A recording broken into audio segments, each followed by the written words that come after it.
Aku padamu Pak Guru, bab 10, makna di balik selembar kertas lusuh. Ada apa dengan musik? Pancing Jati. Cendana tidak langsung menjawab. Ia hanya terdengar menghela napas panjang. Bukan salah musik. Saya yang terlalu payah untuk bisa berdamai dengannya. Masa lalu dan rasa bersalah yang menyertainya. Jati paham akan hal itu.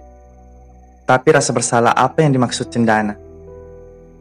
Kendati rasa penasarannya semakin merumpun, Jati tidak ingin tergesa-gesa mengorek terlalu dalam.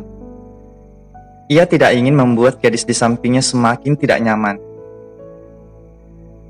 Tanpa terasa, langkah-langkah pelan mereka sudah mencipta jarak yang lumayan panjang dari kawasan Pasar Semawis. Mereka menyusuri emperan pusat pertokoan, ditemani derumpulan mesin kendaraan yang lalu lalang. Keduanya tersadar saat tiba-tiba rintik hujan perlahan-lahan menyetubuhi malam. Tanpa pikir panjang, Jati menarik tangan Cendana, mengajaknya berlari-lari kecil menuju sebuah minimarket di seberang jalan, demi terhindar dari lumatan hujan. Perasaan, tadi bintangnya masih ceria, seloro Jati sambil mengusap lengannya yang agak basah. Cendana hanya tersenyum seadanya. Duduk yuk. Gerakan dagu Jati menunjuk sepasang kursi besi bertemankan meja bundar yang tertata di samping pintu masuk minimarket itu. Kamu tunggu bentar ya, aku mau beli minum dulu. Pamit Jati setelah keduanya duduk berhadapan. Cendana mengiyakan dengan anggukan. Berselang beberapa menit, Jati muncul kembali membawa 2 coklat hangat dan beberapa bungkus sandwich.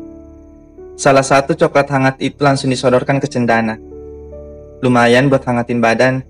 Jati tersenyum sehangat coklat hangat yang baru saja diterima Cendana.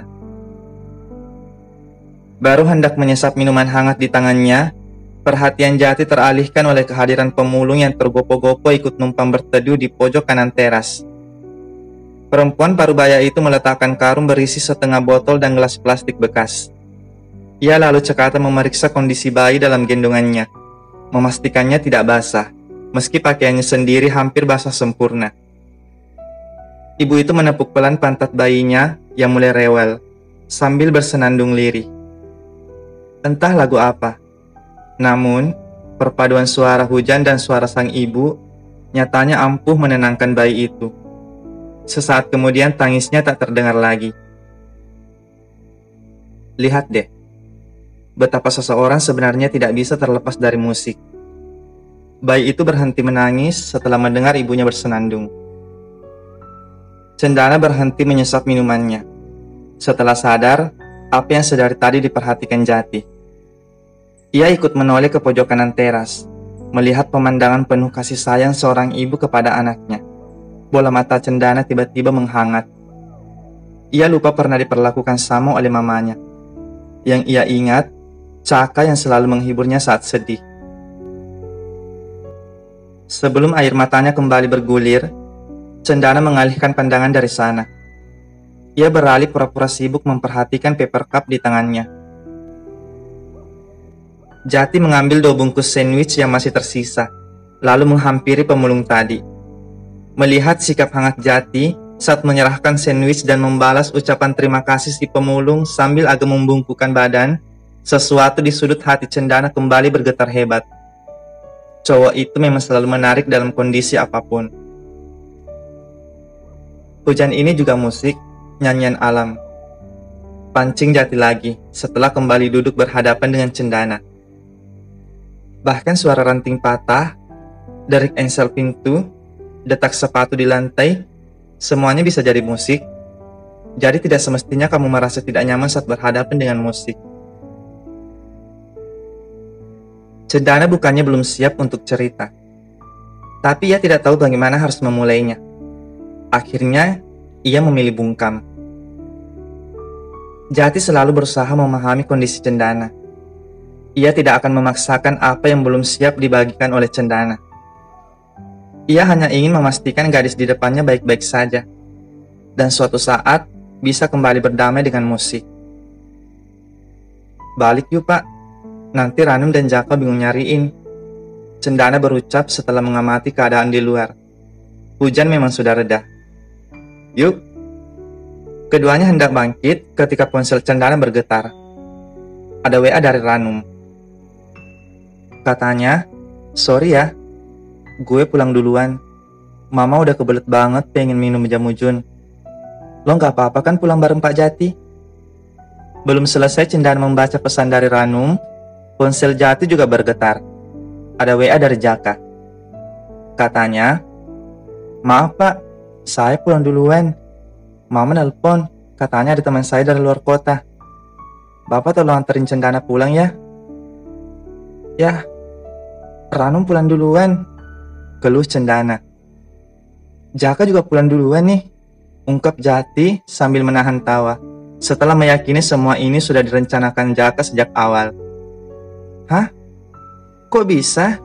Cendana mengernyit tak percaya. Jati mengendikan bahu dengan ekspresi dibuat-buat.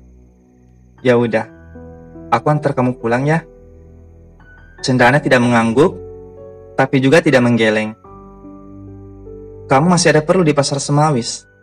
Cendana menggeleng. Ya udah, kita pesan taksi online dari sini aja ya. Cendana mengangguk setuju.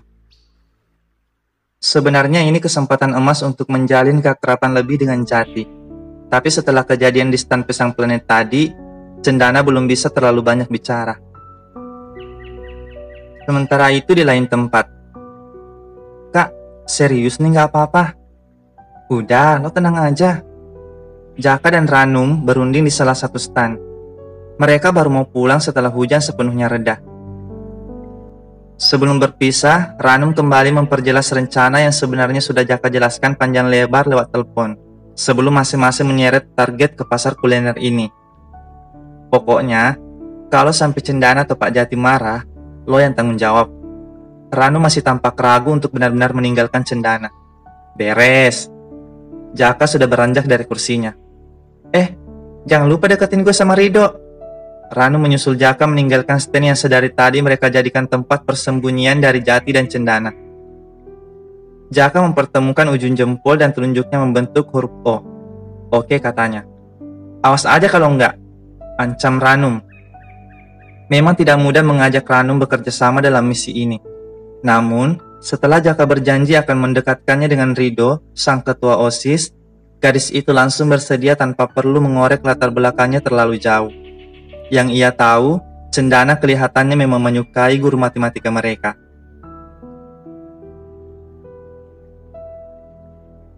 Kembali ke Jati dan Cendana. Setelah taksi online yang mengantar mereka berlalu, Jati langsung mengeluarkan ponselnya. Ia bermaksud langsung memesan ojek online, setelah memastikan Cendana tiba di rumah dengan selamat. Bapak ada waktu mampir sebentar? Saya mau nunjukin sesuatu. Cendana berucap dari ambang pintu gerbang. Kesibukan Jati pada ponselnya langsung terhenti.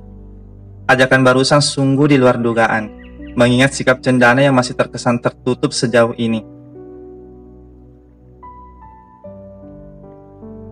Emang boleh? Kedua alis Jati terangkat. Cendana mengangguk. Gak apa-apa sama mama papamu. Mereka belum pulang di jam segini. Jati langsung khawatir. Kalau gitu sebaiknya jangan deh. Aku gak enak. Bapak boleh izin dulu sama Bibi. Bibi? Jati memastikan tidak salah dengar. Cendana mengangguk ringan. Bibi lebih berhak ngasih izin siapapun yang boleh saya bawa masuk ke rumah ini, tegasnya kemudian. Meski merasa janggal, Jati tidak mempermasalahkannya terlalu jauh. Ia tersenyum mengiyakan sambil mengantongi kembali ponselnya. Setelah menemani Jati minta izin kepada Bibi untuk melihat-lihat apa yang akan ditunjukkannya, Cendana membawa Jati ke sebuah kamar. Melihat ornamen-ornamen khas cowok dalam kamar ini, Jati yakin ini bukan kamar Cendana. Ini kamar Caka ya? Jati langsung menyimpulkan. Ia kembali melihat-lihat setelah Cendana mengiyakan dengan anggukan. Ada banyak pernak-pernik berbau musik, mulai dari jam dinding bermodel gitar, sofa tunggal berbentuk trompet, bed cover bermotif tus piano, dan tak ketinggalan seluruh permukaan dinding yang dilapisi wallpaper bergambar not-not balok. Caka selalu menghibur saya pakai gitar ini. Jati yang tadinya memperhatikan salah satu dinding kamar yang dipenuhi poster musisi-musisi dunia, menoleh demi melihat gitar yang dimaksud Cendana. Jati mendekat dan langsung mengambil alih gitar akustik berwarna hitam itu. Secara naluriah, jemari Jati langsung memainkan melodi ringan. "Bapak bisa main gitar?" Cendana tidak menyangka. Jati tersadar. Dikit, ia tersenyum aneh sambil meletakkan gitar itu di atas kasur. Cendana beranjak menghampiri meja belajar di sudut ruangan. Sekembalinya, ia membawa selembar kertas lusuh yang langsung dikenali Jati. "Jadi karena kertas ini, kamu sedemikian panik saat dijamret waktu itu?" Cendana ikut duduk bersisian di tepi tempat tidur setelah Jati menerima kertas yang disodorkannya. Melihat barisan kata membentuk bait yang dilengkapi not angka di bawahnya, Jati yakin ini lirik lagu. "Kakak terhebat," demikian judulnya. Itu lagu pertama dan terakhir yang berhasil Caka ciptakan untuk saya. Dihadiahkan di hari ulang tahun saya. Sungguh, itu jadi kado terindah yang pernah saya terima. Jati bisa merasakan keharuan mengental di ucapan Cendana. Caka pengen banget jadi musisi terkenal, tapi keinginannya ditentang keras oleh Papa. Menurut Papa, musik tidak bisa menjamin masa depan. Papa ingin anak laki-lakinya menjadi sosok yang bisa dibanggakan, yang memiliki strata sosial tinggi. Sedang di mata Papa, pemusik sama sekali tidak membanggakan. Jati menyimak dengan seksama, berusaha menjadi pendengar yang baik. Terkadang saya merasa lucu. Seringkali posisi Caka lebih terasa sebagai kakak ketimbang adik. Cendana tertawa ringan, meski sudut matanya sudah digenangi air mata. Ketika Papa Mama seakan tak mau tahu lagi tentang kami, Caka terkadang mengambil alih peran mereka. Kali ini Cendana tidak mampu menghalau getaran di suaranya. Ngomong-ngomong, Caka kayaknya berbakat banget deh. Perpaduan not yang dipilihnya keren loh. Jati bermaksud mengalihkan suasana, pura-pura kembali mengamati kertas lusuh di tangannya.